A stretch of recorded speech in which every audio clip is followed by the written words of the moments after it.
Assalomu alaykum azizlar. Mana Amerikada tornado boshlandi, mana sirena qo'shildi. Gap bo'lishi mumkin emas. Mana Oy. Shamol bilan kelibdi. Mana qarang. Keladimi yo'qmi? Haqiqiy tornado. Ovozlarni eshityapsiz, sirenalar. Ehtiyotkorlik choralari ko'rilsin deyapti. Lekin vahimga tushmaymiz. Hamma narsa. Chunki biz o'zbekmiz.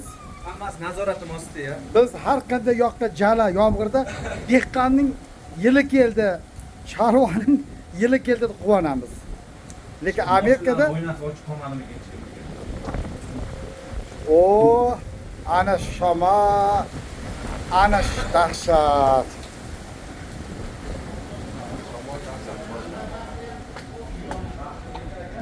Bizdan oldimizda. Joyini olamiz-da, chorva.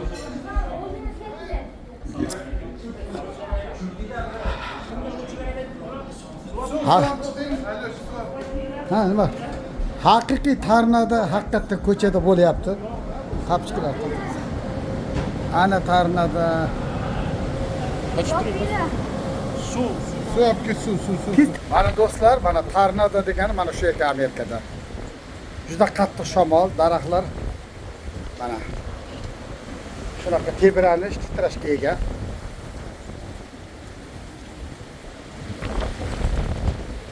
Qoyilman. Ichkarida go'shxo'rlik. mana bazm, mana bayram, mana kayfiyat. Qarang. Amerika bu. Amerika do'stlar, mana haqiqiy tornado mana shunday bo'lar ekan. Qoyilman. Mana tashqarida shu darajada kuchli tornado. Mana bizning malikalarimiz, go'zal ayollarimiz mana ichkarida o'tirib olishgan. Tom, как?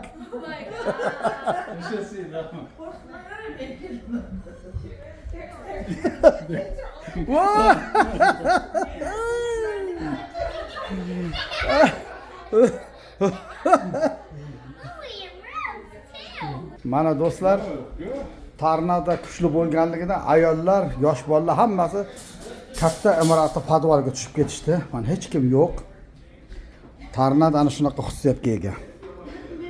O'rislarda aytishadi, berejyon va Bog berejyon. Asranganda Alloh asraydi degan gap bor.